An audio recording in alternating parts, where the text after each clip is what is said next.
Donc j'utilise les boutons de couture donc quand je travaille avec les familles, quand je travaille aussi avec des personnes en individuel et je l'utilise dans les supervisions de groupe et individuelles.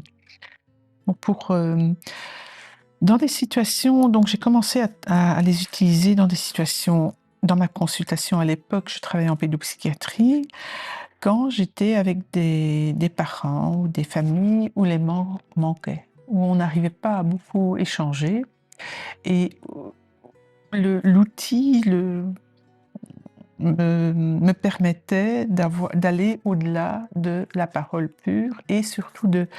d'avoir accès à un niveau autre, et à quelque chose de beaucoup, beaucoup, beaucoup plus émotionnel, mais dans un terrain qui n'est pas dangereux. Si quelqu'un dit à son compagnon: «Mais, ce bouton-là, ça te ressemble parce qu'il regarde bizarrement». Parfois, il y a des boutons qui ont l'air d'avoir des où les trous pour les attacher ont l'air d'avoir des yeux.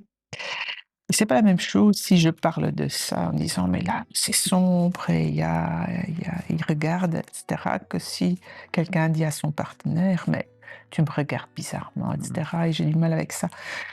Donc ça permet un échange finalement assez ludique, mais profond. Donc ce n'est pas un jeu, que c'est pas un test,